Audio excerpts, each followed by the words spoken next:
The Tale of the Magic Paintbrush. Written and published by TalesFits. Once upon a time, in a small village nestled in the heart of China, there lived a poor but kind-hearted young boy named Liang. His parents had passed away when he was very young, leaving him to fend for himself.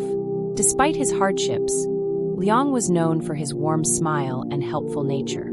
He lived in a modest hut at the edge of the village and earned a meager living by doing odd jobs for the villagers. Liang had a great talent for drawing, but his poverty meant he could not afford to buy a paintbrush to pursue his passion. Every evening, after completing his chores, he would sit by the riverbank and sketch in the sand with sticks. His drawings were so lifelike that passers-by often stopped to admire his work, though they quickly washed away with the tide. One day, as Liang was wandering in the forest in search of firewood, he stumbled upon an old man sitting by a stream. The old man had a long white beard and kind, twinkling eyes. He noticed Liang's sadness and asked him what was troubling him. Liang shared his dream of becoming an artist, but lamented his lack of a paintbrush.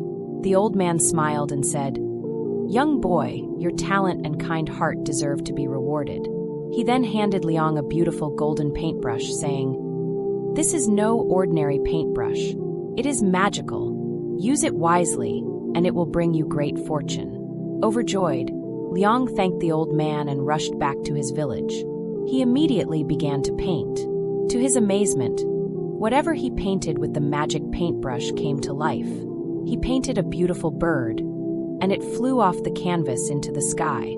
He painted a bowl of rice, and it appeared steaming and ready to eat. Word of Liang's miraculous paintbrush spread quickly throughout the village. The villagers were amazed and soon flocked to Liang, asking him to paint things they needed. Liang was happy to help, painting plows for farmers, tools for craftsmen, and toys for children. The village began to prosper, and everyone was grateful to Liang for his generosity. However, the greedy village chief soon heard about the magic paintbrush. The chief was a wealthy and powerful man who cared only for his own wealth and comfort.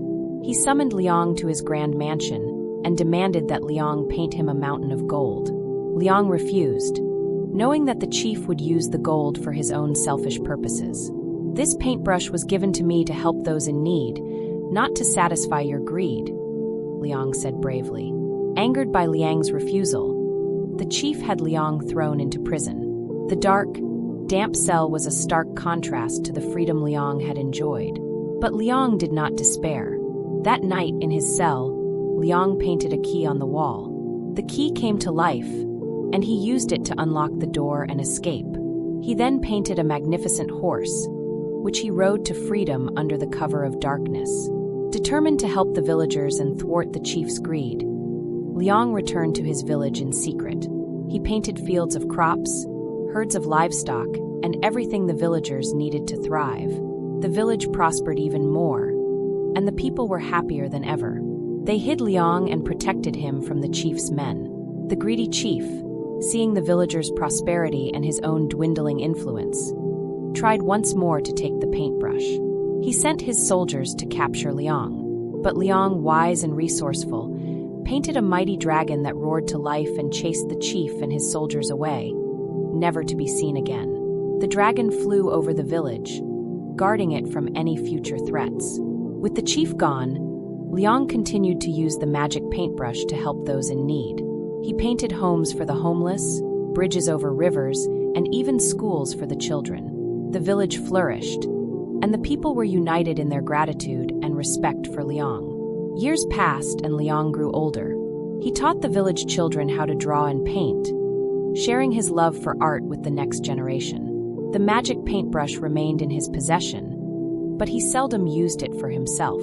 Instead, he encouraged the villagers to work together and rely on their own talents and strengths. Liang's legacy of kindness and generosity lived on long after he was gone. The village became known far and wide as a place of prosperity and harmony. Travelers came from distant lands to see the marvels that Liang had created and to learn from his example. And so, the tale of the magic paintbrush was passed down through the generations.